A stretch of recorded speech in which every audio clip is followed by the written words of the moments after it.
নারী তোমরা ঘরে থাকো, কিন্তু ঘরে না থেকে এখন বাজার কেন্দ্রিক, মাজার কেন্দ্রিক, ঘরে থাকতে চায় না। ঘরেই যে আল্লাহ কত দায়িত্ব দিয়েছে নারীদের। এক একটা ঘর এক একটা ফ্যামিলি, এক একটা ফ্যামিলি এক একটা ইনস্টিটিউশন, প্রতিষ্ঠান।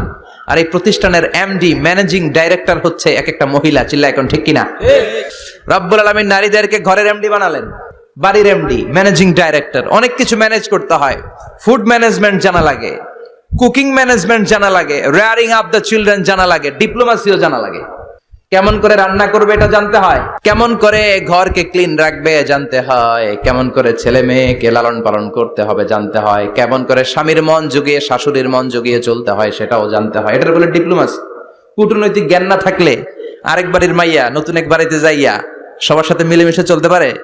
কথা কন। আপনার ডিপ্লোমেসি জানা লাগে, আপনার food management, cooking management, washing management, rearing up the children, চিলড্রেনদেরকে কিভাবে বড় করতে হয় এটা জানতে হয়। তো এত দায়িত্ব ধুইয়া আপনার ম্যানেজিং ডাইরেক্ট দায়িত্ব দিয়ে আপনি বাইরে যান কেন? কথা বলেন। এজন্য আল্লাহ বললেন ওয়াকারনা ফি বুয়ুতিকুন্না, ঘরে থাকবা। ঘরে থাকলে ওই ঘরটারে বরকতময় করে দেয় কে? আল্লাহ। দেখবেন যেই ঘরে নারী থাকতে পারে না ওই ঘরটা উস্কো খুস্কো, রুক্ষ, ভালোবাসার ছোঁয়া নাই। ওই ঘরের মধ্যে মাধুর্যতা নাই, প্রেম নাই, মমতা নাই, সব কেমন যেন অগোছালো। কারণ নারীর হাত পেলে একটা ঘর যেরকম সুন্দর হয়, নারীর হাত না লাগলে ঘরটাকে ওই রকম সুন্দর করে সাজানো যায়। মাঝে মাঝে আমরাও ঘর গুছাই, মাঝে মাঝে আমরাও ঘরকে পরিচ্ছন্ন করতে চাই, কিন্তু মেয়েরা যেমন করে সাজায় আমরা তেমন করে পারি নাকি? কথা কয় না? কথা বলেন। পারি পারি। আমরাও মাঝে মাঝে রান্না করি, মহিলা রান্না করলে যেই স্বাদ হয় আমাদেরটা ওইটা হয়। কথা বলেন। এজন্য আল্লাহ বললেন ওয়াকারনা ফি বুয়ুতিকুন্না, ঘরে থাকবা। পুরুষরা থাকবে বাইরে, তোমরা প্রয়োজনে বাইরে যাবা। আর পুরুষরা রাত্রি বেলায় বিশ্রামের প্রয়োজনে ঘরে আসবে। কার কথা? কার কথা?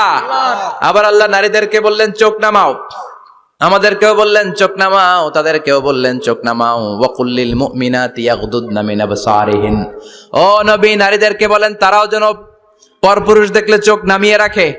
ওয়াহফাজনা ফুরুজাহুন্না, তারা যেন তাদের প্রাইভেটসকে হেফাজত করে। ওয়ালা ইউবদিনা জিনাতাহুন্না ইল্লা মা যাহারা মিনহা, দেহের সৌন্দর্য যেন বের না করে দেয়। ওয়াল ইয়াদরিবনা বিখুমুরিহিন্না আলা জুয়ুবিহিন্না, আর তাদের বুকের উপরে যেন একটা চাদর নামিয়ে দেয়। সুবহানাল্লাহ। ওড়নাটা যেন উন্নত বক্ষটা তারা ঢেকে রাখে। এখন বুকের উপরে ওড়না থাকে না, ওড়না থাকে গলায়। ঠিক কিনা?